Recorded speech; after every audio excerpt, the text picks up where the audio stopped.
During the monumentous battles of the monstrous Titan's children, mountains shattered, oceans boiled, and the skies wept.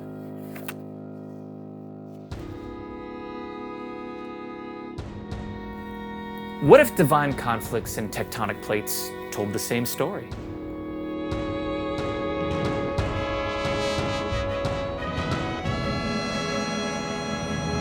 Today we'll learn why continent design matters for immersive world building and how to study real-world geography to make your maps believable.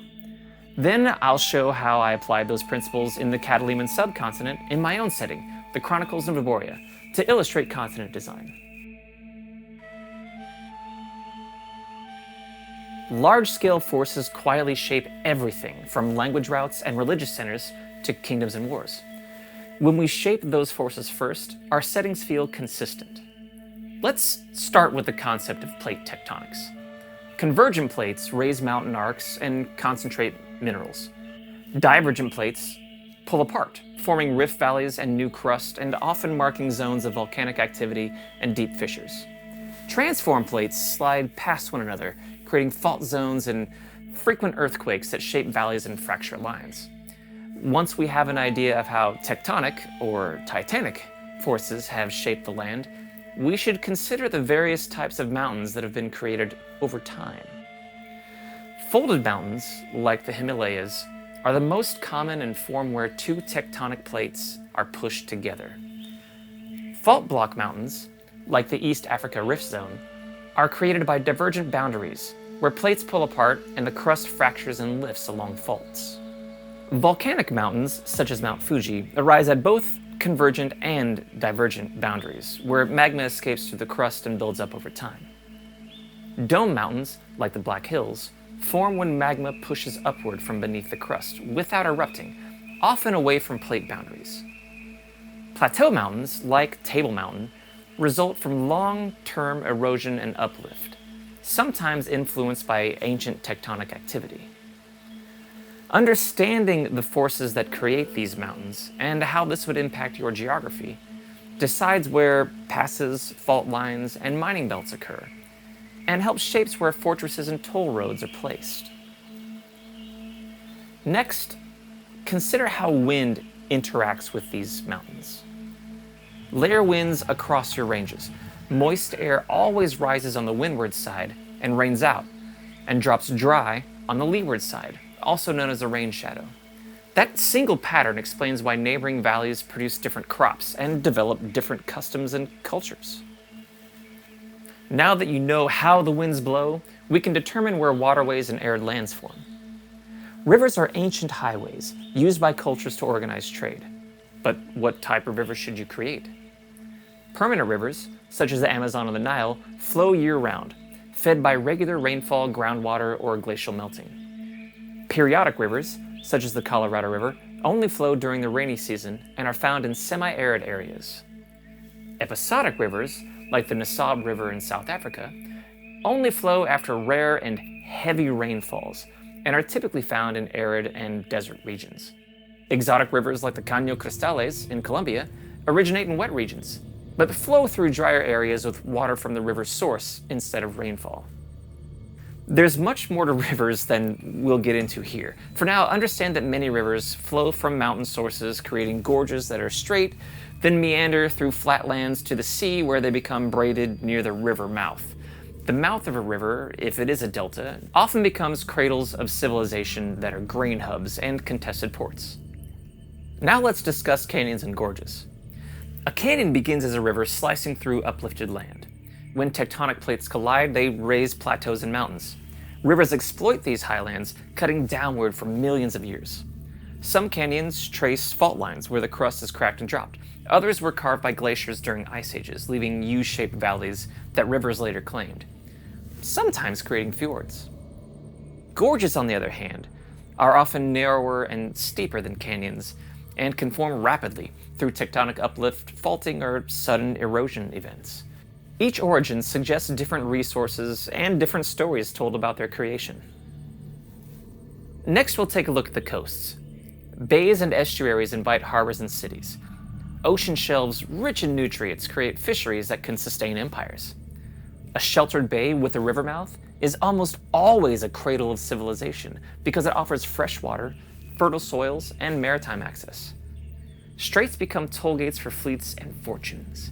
A single strait can decide the fate of kingdoms. Does it hide karst caves for smugglers, or marshes that frustrate invading armies? Every curve of the coast is a choice that shapes the story. At this stage of development, we should think about the ocean currents. These currents follow a pattern. Warm water flows from the equator toward the poles, along the western ocean boundaries, while cold water returns along eastern boundaries. These flows dictate rainfall, wind direction, and storm tracks, and even the rise of civilizations. These patterns combined with different coastlines explain why some cultures become seafarers and others turn inland. Now we can begin to place the climate belts. These belts exist due to their latitude. We'll start at the equator and move outward because latitude is the first law of climate.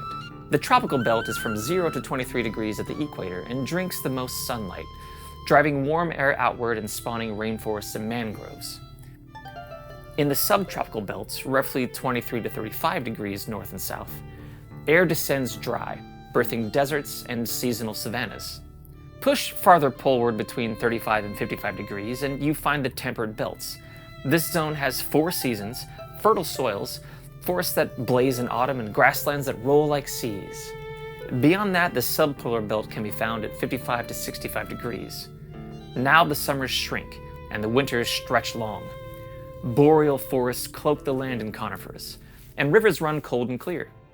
Finally, at more than 66 degrees on either pole, we have the polar belts, the realm of ice, tundra, permafrost, and silence.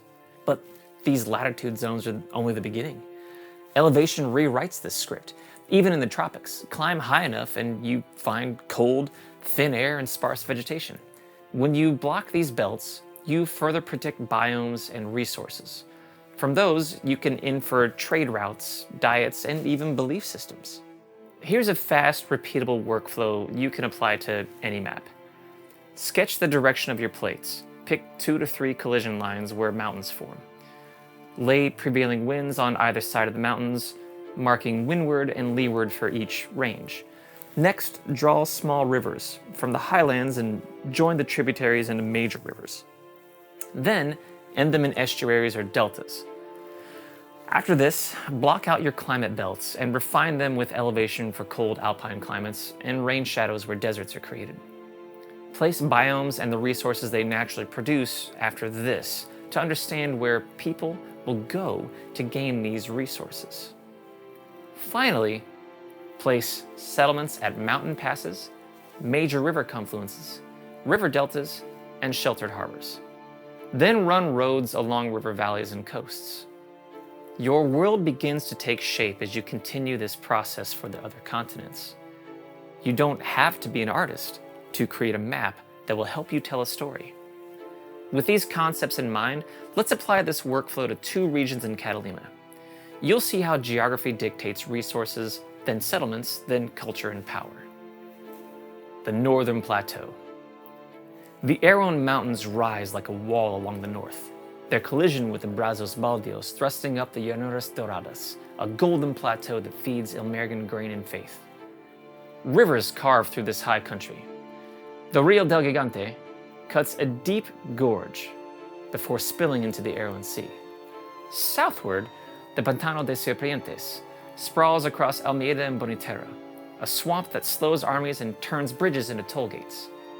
Coastal power concentrates at Delgada, where the Cordillera Delgada and Archipelago Esmeralda guard approaches from Erewhon, and the Blood Straits link 2 seas in a single choke point. Here, geography informs culture. Mountains shelter faith-driven duchies. Rivers dictate markets. Straits and islands turn naval mastery into creed. From grain and timber to gold and stone, this plateau breeds resilience and faith, where every pass, river mouth, and island fortress influences the empire's regional control. The Southern Peninsula. The Gigantes peaks dominate the southern horizon, their alpine heights feeding rivers that carve through jungle and coast. The Fiume Chicade plunges from the mountains into the Albiaz jungle, while the Fiume de Amor winds east, through the Forza Zanuta to the Samsaran Sea. Swamps like the Paludi de Gigante choke valleys, and lagoons anchor jungle and coast, creating pockets of life and danger. Saldona's coastal band layers orchards and vineyards along the Valle di Anana cliffs. And offshore, the Archipelago Paradisio funnels fleets through Nesipine's Passage, one of Catalima's most strategic straits. Whoever commands these rivers and straits commands the south and the wealth that flows through it. Across these regions, plates lift mountains, winds carve rain shadows, rivers cut gorges and braid trade routes, coasts and straits turn water into wealth, and climate stacks belts that decide what grows and what starves. From those forces come resources, then settlements, then laws and crowns. Hopefully you begin to see how designing your world with these principles in mind will give it a life of its own. If this helps you see how geography drives story, subscribe and share the channel with your fellow world builders. Join my Patreon for worksheets, extended lore, and our Discord community where we build together. Your next step is to sketch one continent using this workflow of tectonic plates, winds, rivers, coasts, and climate belts. Then place 3 settlements, 1 coastal, 1 river, and 1 mountain. When you do, you'll begin to see your world take shape. See you in the next video, where we'll discuss races, species, and cultures.